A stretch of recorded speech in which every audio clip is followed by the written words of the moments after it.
Hey there, it's Matty Miller with Heavener Realty. Hope you guys are doing well today, and quickly wanted to talk about a few reasons why the top tenants and the best qualified tenants pick other properties other than maybe the one you're currently managing or you have with another management company. We'll break those down here in just a second.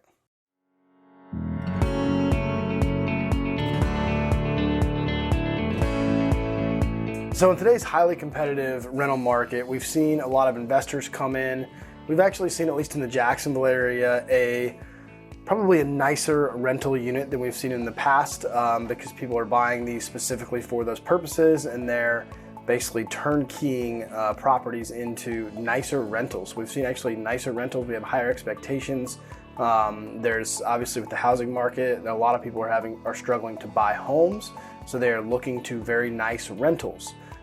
So obviously that comes with a competitive market already, and you have quality prospects in your rentals is probably the number one key to being a successful landlord, and that's just pretty simple. So the nicer the property, the nicer the tenant that gets attracted to that property, which means you'll probably have less issues.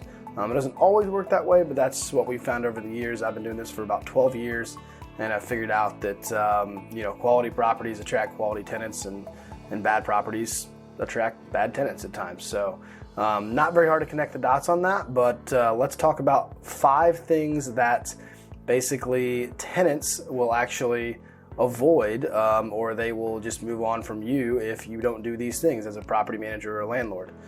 So the first one is poor communication. Poor communication in this business will kill you.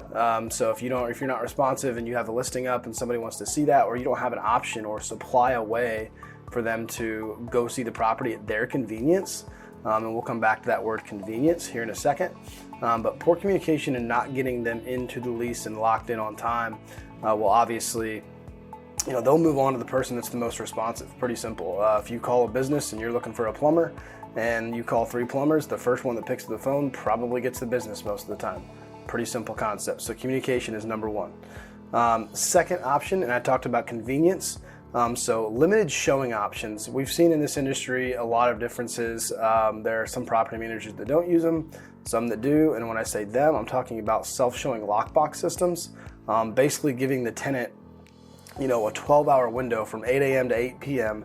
To go ahead and look at that property at their convenience on their own, without a property manager, without another agent, without any of that pressure. So they can go there, get a temporary code for 30 minutes, assuming the property's vacant. We don't do that with, obviously, filled properties, but if the property's vacant, a lot of our prospective tenants can go look at those properties at any point in time, and we've never had any issues with that as far as any damages to the property or anything like that. It's only kind of been success stories as far as getting things rented quicker.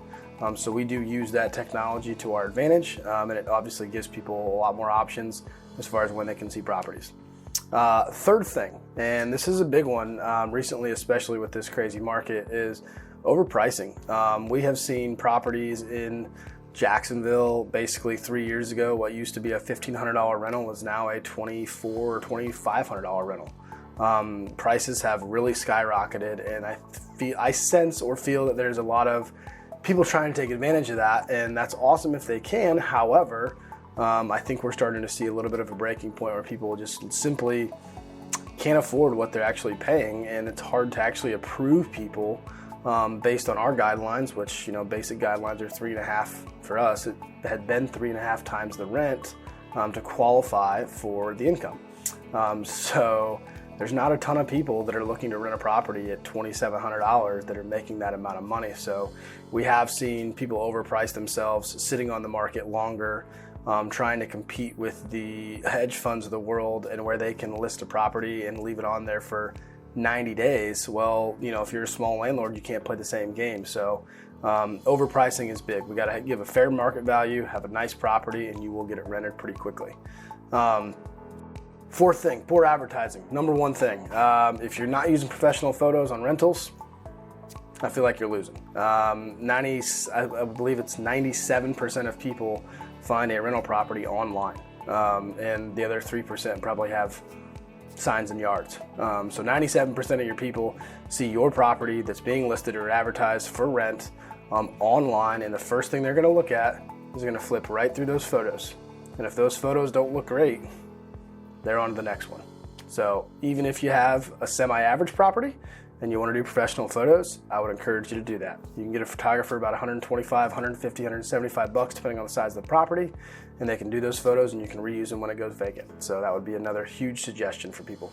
Last thing, lack of transparency. The biggest thing that I do when we get a tenant that is somewhat interested in the property is I will call them out of the blue and we'll go through questions that they may have about the property. What's included, what's not included, what utilities are they gonna have to pay?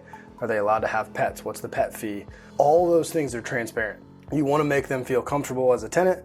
They're gonna get a high level of service from us.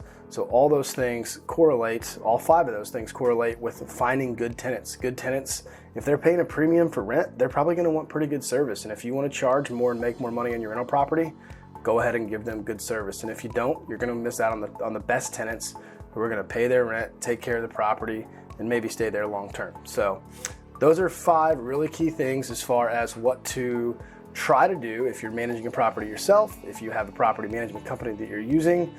These are things that we look at every day that help us in property management and that help our tenants stay happy as well. So if you have any questions about those, or if you want to deep dive on any of that stuff, feel free. My name is Matty Miller with ERA Heavener Realty, exactly. And have a great day, and thanks for watching.